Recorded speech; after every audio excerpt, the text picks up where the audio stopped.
옛날 옛적 어느 마을에 한 총각이 살았습니다. 이 총각은 지질이 복도 없는 인생인지라 부모 형제 하나 없이 가난한 외톨이로 혼자 살았습니다.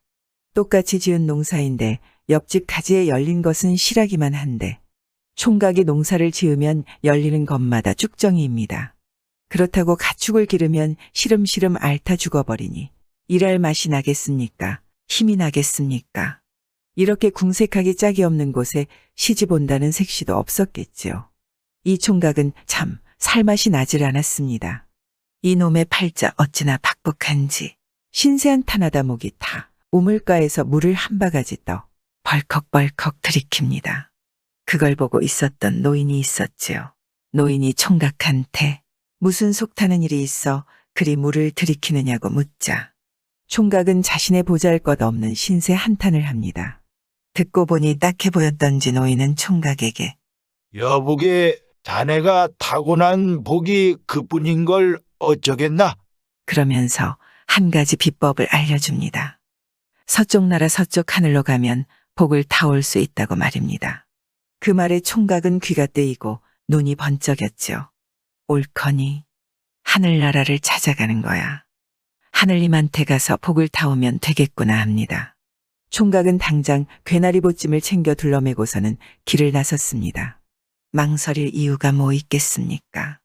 돌봐야 할 식솔이 있겠습니까? 지켜야 할 재산이 있겠습니까?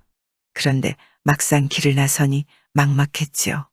그래서 영감의 말대로 서쪽으로 하늘과 땅이 맞닿은 곳이 나올 때까지 무작정 걷기로 했습니다. 그렇게 한참을 가다 보니 어느덧 날이 저물어 묵을 곳을 찾고 있던 터에 제법 가까이 외딴 집이 보여 가보았지요. 집주인을 불렀더니 웬 젊은 여인이 나왔습니다. 총각은 염치불고하고 하룻밤 묵게 해달라고 간청했습니다. 여인은 안 쓴 지 오래된 빈방이 하나 있긴 한데 누추해도 괜찮으면 그리하라 했지요. 찬밥 더운 밥가를 처지 아니지 않겠습니까? 그저 하룻밤 눈붙이면 그만이었습니다. 집주인은 잠자리를 봐주고는 가는 곳이 어딘지 묻습니다. 하늘나라로 복타러 가는 길이라오. 총각이 대답합니다. 총각의 대답을 들은 집주인은 얼굴빛에 화색이 돌면서 말했죠. 마침 잘 됐네요. 제 부탁 좀 들어주세요. 이상하게도 저는 혼인만 하면 신랑이 자꾸 죽는답니다. 도대체 제 남편 복이 이거랍니까? 어떤 남자를 만나야 잘 사는지 하늘님께 꼭 좀 물어봐 주시오. 바로 집주인은 혼자 사는 젊은 과부였습니다. 어쩐 일인지 혼인만 하면 신랑이 죽어 혼자 남게 되니 그 이유가 궁금해 마침 하늘길에 가는 총각한테 부탁했던 것이었습니다. 총각 또한 그러겠다 하고 약속했죠. 날이 밝아 총각이 다시 길을 떠납니다. 한참을 가는데 나무 밑에 웬 할아버지가 울고 있지 뭡니까? 마침 할아버지 앞을 지나던 참에 총각을 본 할아버지는 울던 울음을 그치고는 어디 가는 뉘시냐 묻습니다. 서쪽 하늘나라로 복타러 가는 길입니다. 총각이 대답했지요. 아, 근데 이 할아버지도 전날 과부 집주인처럼 얼굴이 갑자기 밝아지면서 부탁을 합니다. 마침 잘 됐네. 내 부탁 좀 들어주게. 내 젊어서 부인을 잃고 30년 동안 이 동백나무를 정성껏 길렀는데 꽃이 한 번도 피지를 않네. 하늘도 무심하시지. 도대체 왜 그러는지 어떻게 해야 꽃을 피울 수 있는지 하늘님께 꼭 좀 물어봐 주게나. 총각은 할아버지의 사연을 듣고 보니 그 마음을 모를 리 없었습니다. 자신도 농사를 열심히 정성을 다해 지어도 맨날 쭉정이로만 자랐으니까요. 그래서 할아버지하고 그러기로 약속을 합니다. 총각은 그렇게 몇 날이 지났는지 며칠이 지났는지도 모르게 서쪽 나라 서쪽 하늘로 길을 걸었습니다. 그런데 이번엔 길이 아니었지요. 넓은 강이 막아서서 더 이상 걸을 수 없었던 것입니다. 안개까지 짙게 끼어 건너편을 볼 수도 없었지요. 막막해서 강가를 서성이기만 합니다.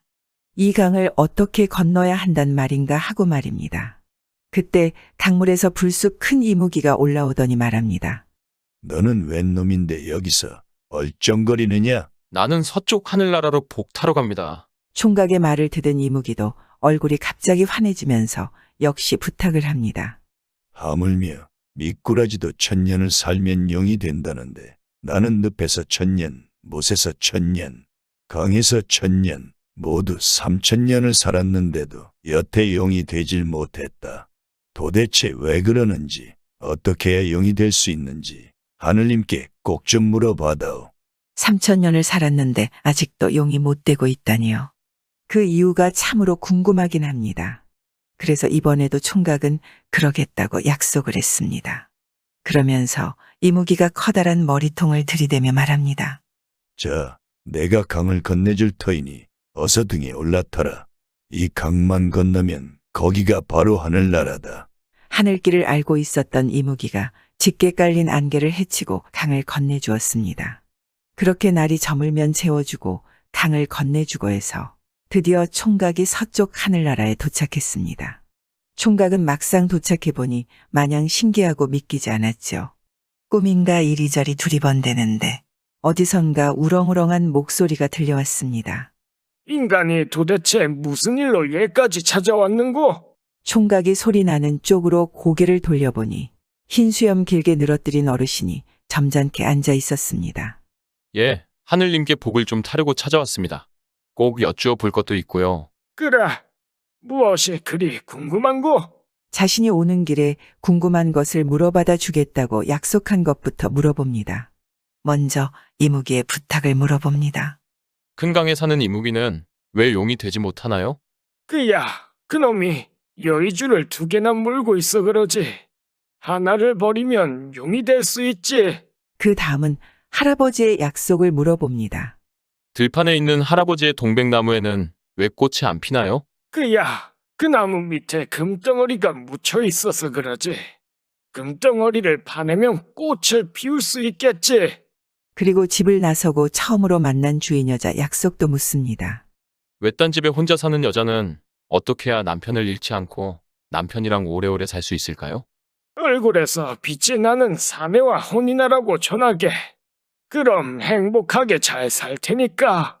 그리고 마지막으로 총각은 자신의 이야기를 합니다. 저는 아무리 열심히 일을 해도 가난하기만 합니다. 저에게도 복을 내려주십시오.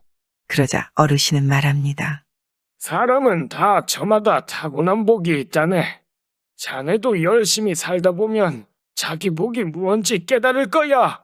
자, 이곳은 인간이 머물 곳이 아니니 이제 그만 돌아가게. 용이 되고 싶은 이묵이나 들판의 할아버지나 과부신세 면치 못하는 여인은 답이 보이는데 왜 자신한테는 뿌연 안개 같은 답을 해주는지 참으로 답답했지만 하는 수 없이 총각은 어르신께 꾸벅 절하고는 발길을 돌렸습니다. 총각이 강가에 다다르자 기다리고 있던 이무기가 조바심을 내며 물어봅니다. 그래, 알아보았느냐? 내가 어찌해야 용이 될 수 있다더냐? 먼저 강을 건네다오. 그러면 알려줄 테니. 이무기는 군말 없이 총각을 등에 태우고 금세 강을 건네줍니다. 자, 어서 말해다오. 2개의 여의주 가운데 하나를 버려야 용이 된다더라. 그거였군. 이무기는 입을 벌려 여의주 하나를 토해냈습니다. 무슨 욕심으로 여의주를 2개나 물고 있었단 말입니까?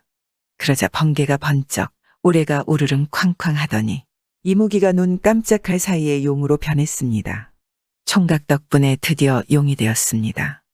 용은 감사의 표시로 토해낸 여의주를 총각한테 던져주고는 꿈틀꿈틀 용트림하며 하늘로 올라갔습니다. 그렇게 총각은 여의주를 얻어 품에 꼭 안고 들판으로 갔습니다. 들판에는 기다리던 할아버지가 총각을 반기며 묻습니다. 그래, 알아보았는가? 어째야 꽃을 피울 수 있다던가? 나무 밑에 묻힌 금덩어리를 캐내야 꽃이 핀답니다. 아, 그렇군. 총각은 할아버지를 도와서 부지런히 땅을 파주었습니다. 그런데 이게 웬일입니까? 나무 밑에는 정말로 커다란 금덩어리가 묻혀있지 뭡니까? 그걸 캐내자 거짓말처럼 가지마다 동백꽃들이 활짝활짝 피어났지요. 꽃을 키우면서 난생 처음 보는 아름다운 꽃이었습니다. 고맙네. 자네 덕에 평생 소원을 이루었네. 할아버지는 금덩어리를 총각에게 주었습니다. 할아버지한테는 눈부시게 아름다운 동백꽃이 금보다 더 귀한 것이었지요. 할아버지한테는 금덩이는 소용없었지요. 총각은 가슴에 여의주를 품고 금덩어리를 손에 쥐고 산속 외딴집을 찾아갔습니다. 역시나 여자 주인도 총각을 기다리고 있었죠. 총각을 반기며 묻습니다. 그래, 알아보셨나요? 어찌해야 제가 잘 살 수 있다던가요? 얼굴에서 빛이 나는 남자와 혼인하면 잘 살 거랍니다. 어머, 그 남자는 그 말을 듣은 집주인 여자가 총각 얼굴을 뚫어져라 바라봅니다. 총각 얼굴에서 빛이 나는 게 아니겠어요. 왜 안 그러겠습니까?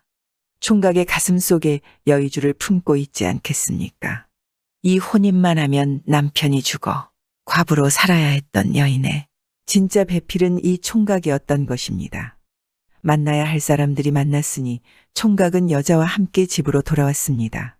그 뒤로 두 사람은 땀 흘려 농사 짓고 아들, 딸 낳아 잘 기르면서 오래오래 행복하게 잘 살았습니다.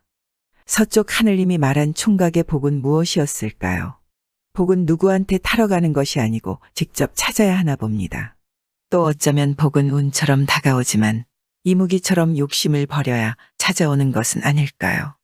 오늘 이야기는 신한테 복 구하러 가는 설화 중에 복 타러 간 총각 이야기였습니다. 구독과 좋아요와 함께 오늘도 좋은 날 되세요.